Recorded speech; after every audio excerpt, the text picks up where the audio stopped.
అందరికీ నమస్కారం. ఈరోజు మీ అందరికీ నేను వినిపించబోయే కథ మృత్యు హక్కు. ఈ కథ మొదటి భాగం విన్న తర్వాత ఈ రెండవ భాగం వినండి. రచయిత చక్రవేణు గారు. ఇక కథలోకి వెళితే, చెనక్కాయ కొంచెం వేసి మిగిలింది సద్దపైరు పెట్టినారు అని జవాబిచ్చింది రాణి. ఈసారి మన బాకీలు సగమన్నా తీరిపోతాయంటావా? జానకి ప్రశ్నించింది. బాకీలా? అవి తీరేది లేదు, పోయేది లేదు. షావుకారి పెద్ద సుబ్బయ్య దగ్గర నాయన చేసిన బాకీ 20,000 రూపాయలు అట్లనే ఉందంట. 2 ఏండ్ల నుంచి నీ పెళ్లికి చేసిన అప్పు 20,000, అసలు వడ్డీలోకి కూడా పైసా తీరలేదంట. వడ్డీ సంవత్సరము కొండ పెరిగినట్లు పెరుగుతూనే ఉండాదంట. అందుకని పెదనాయన పోయి వాళ్లతో మాట్లాడి వడ్డీ గిడ్డీ ఏమీ లేకుండా అసలు ఉండేటట్టుగా మాట్లాడి వడ్డీకి బదులుగా మన భూమి, మోటారు అన్నీ కలిపి పెద్ద సుబ్బయ్య గారికి అగ్రిమెంటు రాసించినాడు. మనము ఎప్పుడు అసలు డబ్బు కడతామో అప్పుడు మన భూమి మనకే వదిలిపెట్టేస్తారు. అంతవరకు అది వాళ్ళే అనుభవించుకుంటారంటక్క. రాణి ఆ విషయాలు అంత తేలికగా చెబుతా ఉంటే జానకికి మతిపోతున్నట్లయింది. కానీ తన చెల్లెలికి, తల్లికి ఆ విషయం మామూలుగా ఉన్నట్లుంది. ఏ ఆస్తిలోనైతే వాటా పంచుకొని తన పుట్టింటిని నట్టేట్లో ముంచిరమ్మని భర్త పంపించాడో అదే ఆస్తి కోసం వడ్డీ వ్యాపారి గుంటకాడ నక్క కాపలా ఉన్నట్టు ఉన్నాడు. ఒకవైపు వడ్డీ వ్యాపారి, మరోవైపు తన భర్త, ఇద్దరూ కూడా ఒకే జాతి మృగాల్లాగా జానకికి కనిపించారు. భూమి తాకట్టులో ఉందని తెలిసాక ఆస్తిలో వాటా కోసమే తాను వచ్చానని చెల్లెలికి కూడా జానకి చెప్పలేకపోయింది.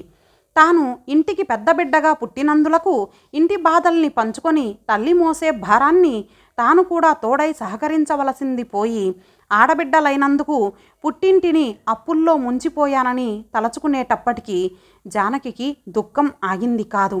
రాణి, నా కోసం మిమ్మల్ని కష్టపెట్టి ఇంటిని అప్పుల పాలు చేసి నీకు తమ్ముడికి అన్యాయం చేసినాను అని చెల్లెల్ని పట్టుకొని జానకి భోరున ఏడ్చేసింది. రాణికి కళ్ళల్లో నీళ్లు తిరిగినా ఆపుకోగలిగి తిరిగి అక్కనే ఓదార్చింది. ఊరుకో అక్క, ఏడవ మాకు. ఏడ్చి మాత్రం మనం చేసేది ఏమీ లేదు. నా మటుకు నేను ఏ పొద్దో గుండెను రాయి చేసుకున్నానక్క. ఇప్పుడు నాకు పెళ్లి చేసుకోవాలని కూడా ఏ కోశానా అనిపించడం లేదు. పెళ్లి చేసుకోకూడదనే నిర్ణయానికి వచ్చినాను. నిజంగా నా మనస్ఫూర్తిగా చెబుతున్నాను. మా బాధలు ఎన్ని ఉన్నా పర్వాలేదు, కానీ నీ సంసారం సుఖంగా సాగితే అంతే చాలక్క. చెల్లెలు ధైర్యంగా కొండంత నిబ్బరంతో వెలిబుచ్చిన చెల్లెలి మాటలు విని జానకి చెలించిపోయింది. నా కోసం మీరింత త్యాగం చేసినా అత్తింటి కోడలుగా నా బతుకు మాత్రం సుఖంగా లేదు చెల్లి అని మనసులో అనుకొని కుమిలి కుమిలి ఏడ్చింది జానకి. జానకి అక్కడ ఉన్న 5 రోజులలో పుట్టింటి విషయాలు ఎన్నో తెలుసుకుంది. అందుకే భర్త కోరినవి ఏవి అడగలేకపోయింది. వచ్చేటప్పుడు ఎంత బాధతో వచ్చిందో అంతకు 2 బరువును మోస్తున్నట్టు భర్త దగ్గరకు బయలుదేరింది. ఆదివారం సెలవు కాబట్టి రఘునాథం మధ్యాహ్నం వరకు ఫ్రెండ్స్తో పేకాట ఆడి బ్రాందీని సేవించి హోటల్లో బిర్యానీ తృప్తిగా ఆరగించి నడవడానికి వీలుగాక రిక్షా ఎక్కి ఇంటికి రాగలిగాడు. రిక్షా అతనికి కరెక్ట్గా చిల్లర లెక్కబెట్టి ఇచ్చి ఇంట్లోకి తూలుతూ వెళ్ళి అత్తగారి ఇచ్చిన పట్టె మంచం పరుపుపై వాలిపోతాడు. జానకి బస్సు దిగి ఇంటికి వచ్చేటప్పటికి పొద్దు గుంకిపోయింది. అప్పటికి కూడా రఘునాథంకు తాగిన మత్తు దిగలేదు. అందుకని పైకి లేవలేదు. భర్త ఆ సమయానికి ఇంటి వద్ద ఉండడం జానకికి ఆశ్చర్యం వేసింది. పులి గుహలోనికి అడుగు పెడుతున్నట్టు భయం భయంగా అడుగులు తడబడుతూ ముందుకు కదిలింది. వాకిట్లో నిల్చొని కాసేపు పిలవడానికి తటపటాయించింది. ఏమండి, తలుపు తీయండి అంటూ 10 సార్లు పిలిచాక గాని రఘునాథానికి మెలకువ రాలేదు. ఎవరు, ఏమి కావాలి? గొణుగుతూ వచ్చి తలుపు తెరిచాడు. ఎదురుగా ఉన్న జానకిని చూశాడు. ఏమే, నోరేమన్నా పడిపోయిందా? నేనేనని చెప్పలేవు అని గదమాయించాడు రఘునాథం. ఎర్రగా చింత నిప్పుల్లా మెరుస్తున్న భర్త కళ్ళను చూసి తలదించుకుంది జానకి. భర్త నోటి నుంచి బ్రాందీ వాసన గుప్పుమని సోకింది. భర్త పక్క నుండి ఒదిగి ఒదిగి లోనికెళ్ళింది జానకి. భర్త ఏమడుగుతాడు?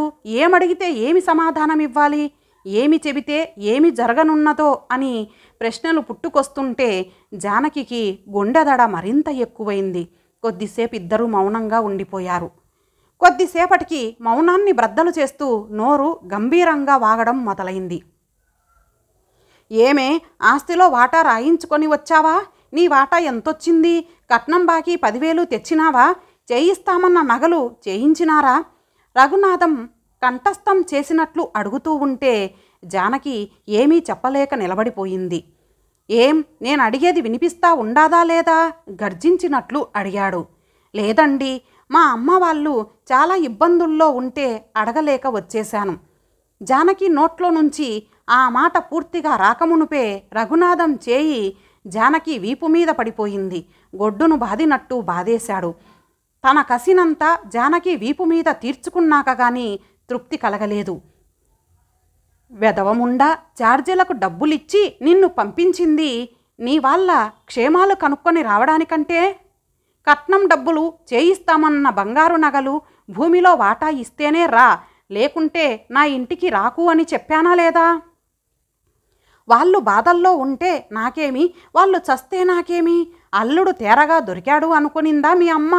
పెండ్లైన 2 ఏళ్లకు కూడా కట్నం కానుకలు పూర్తిగా చెల్లించకుంటే నలుగురు ఊస్తారని కూడా మీ అమ్మకు సిగ్గేయలేదా? థూ, మీ వంశమే సిగ్గులేని వంశం. జానకి ముఖాన ఎంగిలి మూసి సరసరమని బయటకెళ్ళిపోయాడు రఘునాథం. ముఖాన పడిన ఎంగిలిని కొంగుతో తుడిచేసుకొని వెక్కి వెక్కి ఏడ్చిందే కానీ ఒక్క మాటైనా ఎదిరించి అడగలేకపోయింది జానకి. సుశీలక్క వాకిట్లో బొమ్మలాగా చూస్తూ నిలబడిపోయింది. రఘునాథం రాక్షసత్వానికి జడిసి అడుగు ముందుకు వేయలేకపోయింది. రఘునాథం బయటకు వెళ్ళిపోగానే సుశీలక్క పరిగెత్తుకుంటూ పోయి బిడ్డను కౌగిట్లోకి తీసుకున్నట్టు జానకిని ఓదార్చింది. సుశీలక్క ఆ రాత్రంతా అక్కడనే ఉండాలనుకునింది. జానకికి తగిలిన గాయాలను ఉప్పుతో కాచింది. రాత్రి 2 గంటల సమయంలో రఘునాథం ఇంటికొచ్చాడు. సుశీలక్క మనసు జానకిని అటువంటి సమయంలో విడిచి రావడం ఇష్టం లేకున్నా రఘునాథం ముందు ఉండడానికి వీలు లేక ఇంటికి వచ్చేసింది. తన కోసం అప్పటిదాకా ఎదురుచూస్తూ మేలుకొని ఉన్న భర్త శ్రీనివాసరావును చూసి సుశీలక్క మనసులోనే అభినందించింది. సుశీల, ఆ అమ్మాయికి ఎట్లుంది? ఆహారం ఏమైనా తీసుకుందా లేదా? శ్రీనివాసరావు సుశీలక్కను అడిగాడు. బలవంతం చేస్తే కొద్దిగా తింది. అయినా ఆ రఘునాథం చూడబోతే మనిషిలాగా కనిపించడం లేదండి. గర్భవతి అనే విచక్షణ కూడా లేకుండా పశువును బాదినట్లు కొట్టాడు. వాళ్ళు ఇచ్చిన కట్నం చాలక ఆ పిల్ల ఇప్పుడు ఆస్తిలో వాటా తీసుకొని రాలేదని దానిని కాల్చుకు తింటున్నాడు. ఆడదాని బతుకంటేనే అధ్వాన్నమైపోయింది. ఆడదానిని కుక్క కన్నా హీనంగా చూస్తున్నారు ఈ మగవాళ్ళు. చి, అసలు వీళ్ళు మనుషులేనా అనిపిస్తా ఉంది. అందరు మగవాళ్ళు రఘునాథం లాగానే ఉంటారంటావా సుశీల? శ్రీనివాసరావు సుశీలక్క మాటలను అడ్డుకుంటూ ప్రశ్నించాడు. అందరు మగవాళ్ళు అని నేను అనడం లేదు, కానీ ఎక్కువ మంది రఘునాథం లాంటి వాళ్ళే అంటున్నాను. సుశీలక్క తడబాటు లేకుండా ఖండితంగా చెప్పింది. చర్చ మొదలు పెడితే సుశీలక్క మాత్రం వెనక్కు తగ్గేది కాదు. కావాలంటే ఆధారాలతో సహా రుజువు చూపించే రకమని శ్రీనివాసరావుకు బాగా తెలుసు. అందుకే అంతటితో ఆ విషయం ముగించడం మంచిదనుకున్నాడు. సుశీల, ఆ విషయంపై చర్చ మొదలు పెడితే తెల్లవారిపోతుంది, ఇక పడుకో, శ్రీనివాసరావు ప్రశాంతంగా అన్నాడు. తన ఆవేశాన్ని గుర్తించే భర్త అట్లా అంటున్నాడని సుశీలక్క గుర్తించింది. భర్తను మనసులోనే అభినందించింది. తెల్లవారింది. జానకి మంచంపై నుండి లేవకుండానే జరిగినవన్నీ తలచుకుంటూ దుఃఖిస్తూ ఉంది. కళ్ళ నీళ్లతో చెంపలు తడిసిపోయాయి. మంచంలో నుండి లేవబోయి వెన్నుపూస బాగా నొప్పితో సలపడంతో మూలుగుతూ మంచంలోనే కుప్పకూలిపోయింది. ఆ సమయానికి ఇంట్లో అడుగు పెడుతున్న సుశీలక్క జానకి మూలుగు విని పరిగెత్తుకుంటూ వచ్చింది. ఏమైంది జానకి అంటూ ఆత్రుతగా ప్రశ్నించింది. ఏమీ లేదక్కా, వీపులో కొద్దిగా నొప్పిగా ఉంది అంతే అంటూ నీరసంగా జవాబిచ్చింది. అతను రాత్రి కానీ తెల్లవారాక కానీ నీతో ఏమన్నా మాట్లాడినాడా జానకి? నాతో ఇంకేం మాటలక్క, రాత్రి హోటల్లోనే బాగా తినేసొచ్చి ఆ వేళప్పుడు అరటి పండ్లు తిని కిల్లి వేసుకొని మరీ పడుకున్నాడు. తెల్లవారినాక నా ముఖం వైపు కూడా చూడలేదు. చల్లనీళ్లతోనే స్నానం చేసి గుడ్డలేసుకొని చక్కా వెళ్ళిపోయాడు జానకి బాధగా చెప్పింది. అంతే జానకి, ఈ మగవాళ్ళంతా అంతే. ఈ విషపురుగుల్ని కన్నది ఆడదే, పెంచింది ఆడదే. అయినా మన కాళ్ళ కింద చెత్తలో పుట్టి పెరిగిన ఈ పురుగుల్ని చూసి మనం భయపడకూడదు. ఎదిరించి నిలబడటం తప్పితే మరో మార్గం లేదు. సుశీలక్క ఏమేమో చెప్పాలనుకుంటూ ఉంది. కానీ వివరంగా అర్థమయ్యేలా చెప్పలేక తడబడుతుంది. భర్త శ్రీనివాసరావు ఎన్నో మంచి పుస్తకాలు తెస్తే చదువుతుంది, అర్థం చేసుకుంటుంది. కానీ ఇతరులకు చెప్పాలనుకున్నప్పుడు క్రమపద్ధతిలో చెప్పలేక తడబడటం జరుగుతుంది. ఆ రోజు జానకితో సుశీలక్క చాలా విషయాలు చెప్పింది. జానకి కూడా ఆ రోజు సుశీలక్కతో మనసు విప్పి మాట్లాడింది. తన పుట్టింటి వారి గురించి, వాళ్ళ బాధల గురించి చెప్పింది. పుట్టింటి వారి ఆస్తిలో వాటా పంచుకొని రాలేదని, తన భర్త ఏ విధంగా తనను చిత్రహింసలు పెడుతున్నాడో చెప్పి భోరుమని విలపించింది. సుశీలక్క సాయంత్రం వరకు జానకికి ధైర్యం చెబుతూ అట్లే నిలబడిపోయింది. సాయంత్రం ఆఫీస్ నుండి భర్త శ్రీనివాసరావు వస్తే టీ కాచివ్వాలని చెప్పి ఇంటికి వచ్చింది. సుశీలక్క ఇంటికి వచ్చేటప్పటికి భర్త శ్రీనివాసరావుతో పాటు అతని స్నేహితుడు కూడా వచ్చి ఉన్నాడు. వారిద్దరికీ టీ తయారు చేసి ఇచ్చింది. భోజనాలు కూడా రెడీ చేసింది. తర్వాత వారినే వడ్డించుకొని భోజనం చెయ్యమని చెప్పి జానకి కోసం కొద్దిగా రసమన్నం తీసుకొని వెళ్ళింది. జానకి చీకట్లో అట్లే మంచం పైన పడుకొని లేవనే లేదు. సుశీలక్క లైట్ స్విచ్ వేసి జానకిని తట్టి లేపింది. జానకి, లే అమ్మా, కొద్దిగా రసమన్నం తిందువు కానీ లే అని జానకిని తట్టి లేపింది. నాకు ఆకలిగా లేదు, వద్దక్క అని నీరసంగా పలికింది జానకి. అట్లా అనకూడదమ్మా, నీవు ఒట్టిదానివి కూడా కాదు. నీ కడుపులో బిడ్డ పెరగడానికైనా తినాలా, లెయ్యి, ఇదిగో ఈ కాస్త తిను అంటూ ఒత్తిడి చేసి తినిపించింది. సుశీలక్క అట్లా అన్నం తినిపిస్తుంటే జానకికి తన తల్లి గుర్తుకొచ్చింది. నాకెందుకో చాలా భయంగా ఉందక్క. జానకి తన మనసులోని ఆందోళనను వ్యక్తం చేసింది. ఛీ, అట్లా భయపడకూడదు జానకి, భయపడితే ఏమీ చేయలేం, ధైర్యంగా ఉండడం నేర్చుకోవాలి. సరే, నేను త్వరగా ఇంటికెళ్ళి మరలా వచ్చేస్తానులే అని చెప్పి సుశీలక్క లేవబోతూ ఉంటే రఘునాథం ఇంట్లో అడుగుపెట్టాడు. సుశీలక్క అతని దిక్కు చూడకుండానే తల వంచుకొని వెళ్ళింది.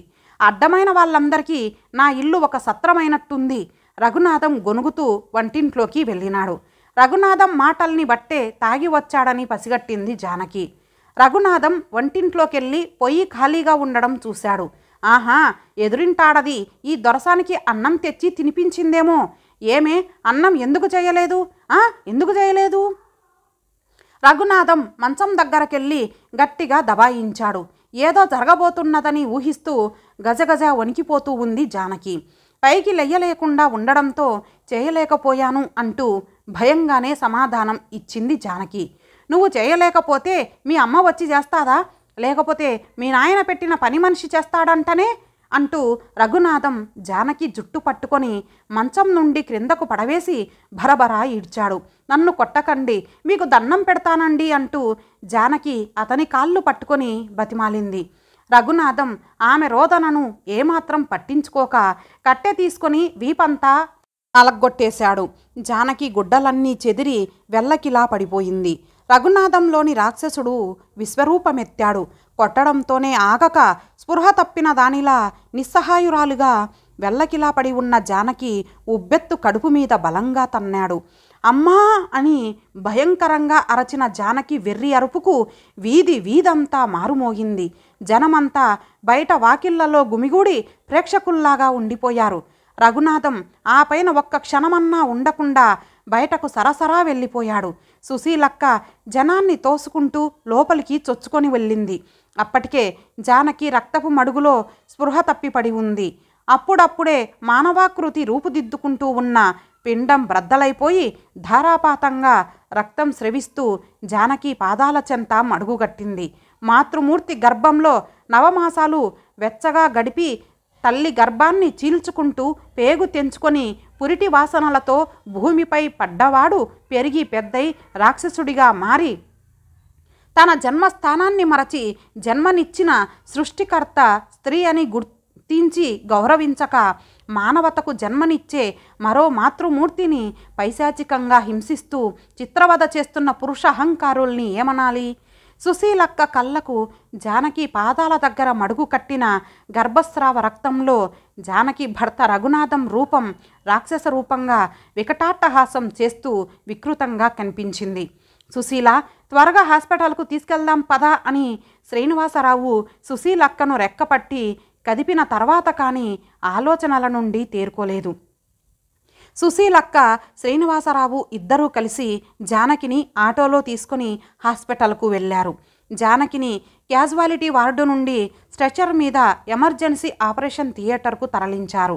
డాక్టర్ గారు ఆపరేషన్ థియేటర్ నుండి బయటకు వచ్చిన వెంటనే సుశీలక్క, శ్రీనివాసరావు ఇద్దరూ పరిగెత్తుకుంటూ వెళ్ళారు. ఎట్లుంది సార్? ప్రమాదం లేదు కదా సార్? ఆత్రుతగా ఇద్దరూ ఒకేసారి అడిగారు. సరే, ఆ విషయం తర్వాత చెబుతాను. ముందుగా ఆమెకు మీరు ఏమవుతారో చెప్పండి, డాక్టర్ చాలా సీరియస్గా అడిగాడు. ఆ అమ్మాయి నాకు చెల్లెలు సార్. సుశీలక్క భర్త కన్నా ముందే చెప్పింది. అయితే ఆమెకు ఈ పరిస్థితి ఎట్లా జరిగిందో వివరంగా స్టేట్మెంట్ రాసివ్వాలి మీరు. డాక్టర్ ఆ మాట చెప్పగానే శ్రీనివాసరావు భయపడిపోయాడు. భార్య వైపు కోపంగా చూసి, ఏమి చెప్పొద్దు నువ్వు అన్నట్లుగా కన్నులతోనే సైగ చేసి తెలిపాడు. జరిగినదంతా డాక్టర్ గారికి తెలపడమే మంచిదనుకున్నాడు శ్రీనివాసరావు. మేము ఆమెకు ఏమీ కాము సార్. మేము వాళ్ళింటికి ఎదురుగానే ఉంటున్నాము. ఈరోజు ఆమె భర్త ఆమెను బాగా కొట్టాడు. దానితో ఆమె స్పృహ తప్పి పడిపోయింది. రక్తం ఎక్కువగా పోతుంటే ఇక మేమే చూస్తూ ఉండలేక ఇక్కడికి తీసుకుని వచ్చాము సార్ అంటూ డాక్టర్కు జరిగిన దానిని క్లుప్తంగా వివరించాడు శ్రీనివాసరావు. సరే, మీరు చూసినదంతా ఉన్నదున్నట్టు పోలీసులకు వివరించండి. ఇప్పుడు వాళ్ళు ఇక్కడికే వస్తారు. ఆ అమ్మాయికి గర్భసంచి పగిలిపోయింది. అందులో పిండం చితికిపోయింది. రక్తం అంతా పోవడంతో ప్రాణాపాయం ఏర్పడింది. చావు బ్రతుకుల్లో ఉంది కనుక ఆమె నుంచి మరణ వాంగ్మూలం అవసరం. అందుకని పోలీసులను, మెజిస్ట్రేట్ని పిలిపిస్తున్నాము. వాళ్ళు ఇప్పుడే వస్తారు. డాక్టర్ చెబుతూ ఉంటే సుశీలక్కకు మతి తప్పిపోతున్నట్లు ఉంది. కానీ వెంటనే నిలదొక్కుంది. సార్, ఎట్లయినా కానీ ఆమెను బతికించాలి సార్. సుశీలక్క డాక్టర్ గారికి 2 చేతులెత్తి మొక్కింది. అంతా అయిపోయాక మేము మాత్రం ఏమి చేయగలమమ్మా? డాక్టర్ గారు లోపలికి వెళ్ళిపోయారు. జానకి పరిస్థితి చివరి దశలో ఉందని తెలిసిపోయి బాధతో ముఖానికి 2 చేతులు అడ్డం పెట్టుకుని ఏడ్చేసింది సుశీలక్క. సుశీల, ఇక మనం వెడదాం పద. ఇక్కడుంటే మనకు చిక్కులొస్తాయి. భర్త మాటలకు చివుక్కుమని తల ఎత్తింది సుశీలక్క. ఏమవుతుందండి? సాక్షిగా కోర్టుకు రమ్మంటారు, అంతేనా? మనం అది కూడా చేయలేమా? మనందరం చూస్తూ కూడా ఆ పిల్లను రక్షించలేకపోయాము. అందుకే కళ్ళుండి చూస్తూ నోరుండి ప్రశ్నించలేని ప్రతి వాడు నేరస్తుడే అవుతాడు. నిజంగానే జానకిని మన ఇంట్లోనే ఉంచుకొని రఘునాథాన్ని ఎదిరించగలిగి ఉంటే ఈరోజు జానకికి ఈ పరిస్థితి వచ్చేది కాదు, ప్రాణం పోయేది కాదు. సుశీలక్క చాలా ఆవేశంతో భర్తతో అనింది. రానివ్వండి, మెజిస్ట్రేట్ గారినే రానివ్వండి. జరిగినదంతా వివరించి ఎందుకు ప్రాణం తీశాడో చెప్పి కానీ ఇక్కడి నుంచి కదలను. అంతగా మీకు భయంగా ఉంటే వెళ్ళండి, భర్త వైపు చూడకుండానే అనేసింది. మిమ్మల్ని లోపలికి రమ్మంటున్నారు. నర్సు వచ్చి పిలిస్తే సుశీలక్క లోపలికెళ్ళింది. అప్పుడే చివరి శ్వాస వదులుతున్న జానకిని చూసి ఆమె 2 చెంపల్ని దోసిట్లోకి తీసుకొని నిమురుతూ, జానకి చెల్లి, నీకు 100 నిండిపోయాయా అమ్మా? సుశీలక్కకు దుఃఖం కట్టలు తెంచుకొని వచ్చింది. జానకి చావలేదు. జానకిని చంపారు. కట్నం కోసం, ఆస్తి కోసం ఆ రఘునాథంగాడు రాక్షసుడు. వాడే జానకిని హత్య చేశాడు. జానకి, నిన్ను మేమే చంపుకున్నామమ్మా. నీకు ఏమీ చేయలేకపోయాం తల్లి. మన పిరికితనమే మన పాలిట చావు తల్లి. సుశీలక్క హాస్పిటల్లో పిచ్చిదానిలా రోధించింది. నర్సు ఆమెను అక్కడి నుండి పక్కకు నడిపించింది. మానవత్వం మంటగలిసిన అనాగరిక సభ్య ప్రపంచం నుంచి జానకి శాశ్వతంగా నిష్క్రమించింది. దుఃఖంతో భూమి తల్లి మరింత కృంగిపోయింది. జానకి చావును చూసి మరోసారి మానవత సిగ్గుతో తల వంచుకుంది. ఇంతటితో ఈ కథ సమాప్తం. మరలా మరొక మంచి కథతో కలుద్దాం. అంతవరకు సెలవు. నమస్తే.